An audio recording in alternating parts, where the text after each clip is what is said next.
What's going on, guys? Valken here with another episode of the Card a Day series. This is episode number 7, and in this one, we're going to tackle the Varanis Courier. As always, before we get into the competitive viability of the card, let's go ahead and discuss the art. And so, before we discuss the art, I want to mention the fact that the flavor text actually goes along with the way the art is portrayed.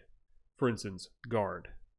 You can see that the dark elf is attempting to block someone or something from both directions from going through her. And as a last gasp, she'll give it all she can and give you another card. Which makes sense because she's a courier. Maybe it's a letter. I don't know. Maybe she's handing out Dark Brotherhood handprints. Something like that. Okay, now on to the artwork. As you can see, she's a wonderful dark elf. You can very clearly see the tattoos that are, oh man, those are very detailed, underneath her eyes. They almost look like moons, maybe some form of stars. And a dark elf with almost white, blondish hair. The armor is very immaculate, it's very detailed, down to the little pouch she's carrying, which most likely is coin or something, onto the electricity or lightning coming off of her daggers. Then in the background you see the stone columns, most likely a path behind her, and then her cape moving with her in the wind or just along with her movements in general. And even if you look in the under her arm, how the leather, maybe cloth, is actually folded, you can tell it looks like it's bunched up maybe from a fight she got into or just from the fight she's actually in right now. And even down to her eyes, they almost look like they're glowing red, which I know a lot of dark elves actually had kind of orangish, reddish eyes if you ever played the games. Okay, now that's enough of the artwork. It is a beautiful card, I will say that. Not my favorite so far out of the series, but it's pretty up there. I'd say it's not top 20%, maybe top 30-40%. Out of 7 cards, it's not really that many to, calculate. But now let's get to the competitive viability of the card and the details of the actual card. Varanis Courier. She's a dark elf. She's a common, a creature obviously. She falls under the agility attribute. She's a dark elf. She's a 3-drop. She only has 1 attack and 3 defense or health. She comes along with the core set of the game. So as a common, it costs 50 to create her or soul summon, and you only get 5 back for soul trapping. Not very much, but it is a common, to be expected. And as we talked about earlier, the text. She guards, and as a last gasp, she attempts to help you, the player, by drawing a card, which may indeed save the turn or even the game for you. Card draw in this game is actually easy to come by, but it can be a godsend in certain situations where you're down a creature and you need to get one on the board. Hey, maybe you need another Varanis Courier on the field. Who knows? And so if you're into the arena, it was only scored as in the poor category, which is kind of harsh considering if you look at the bottom of the text, or not the text, but the card information, it's actually played in 33% of agility decks. That's 493 out of 1489. That's actually pretty good. That's 1/3 of decks out there, and that's not including decks that aren't actually on legendsdecks.com, where we get most of our information about the game, or the cards and the deck building, to be specific. Overall, I think that's great. I think it's good that a common like this, you're getting, I say for a 3-drop, you should at least get a 3 health, but I mean, you could take away the text and it would be a really crappy 3-drop. You could put the guard on there, it'd be a decent 3-drop. You put the last gasp on there with a draw card, that's actually really awesome. You get basically, okay, so let's break down the cost, I'm guessing. So for one Magicka, you're getting the 3 defense. For the second Magicka, you're getting the guard. And the third Magicka, you're getting the draw card feature. Not bad at all. Definitely not a top tier card, as we may know.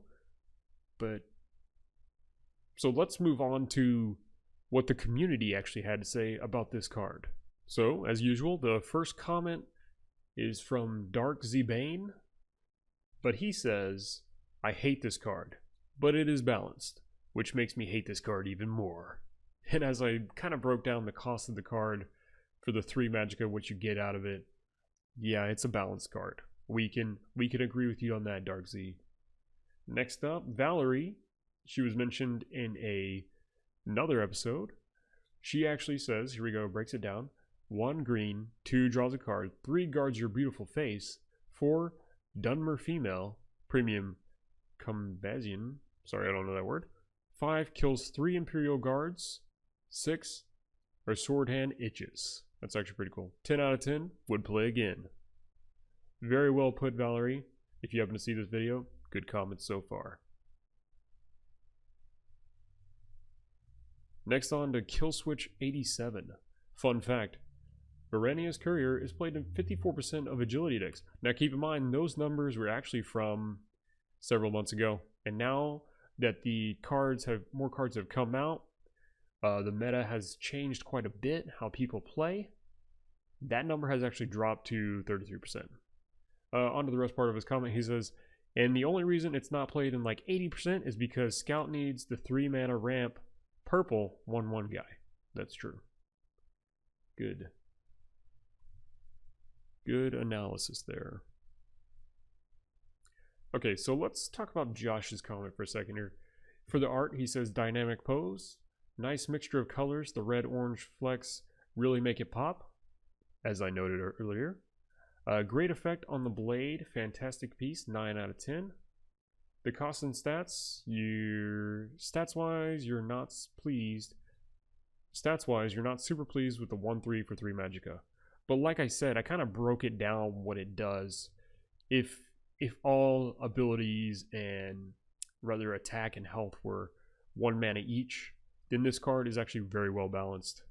So as you can see, the community a few months ago thought the card was balanced, kind of a crappy card, but it was played in a lot of decks. 54% of agility decks back then. That's an insane amount for a card.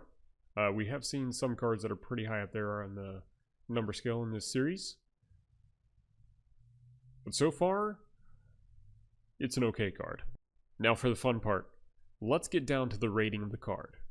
If we're going on artwork alone, I'd give it a 3. Mainly because I really like the blue lightning, or electricity coming off of her blades, her daggers. The background colors are a little padded, I guess you could say dull to me. I'm no art major, but I'd give it a 3 for art alone. For competitive viability, I'd give it a 3, just like its Magicka cost. Basically because it is a balanced card, you get what you pay for. Now let's talk about the community's thoughts combined and kind of come up with a rating on what they would say.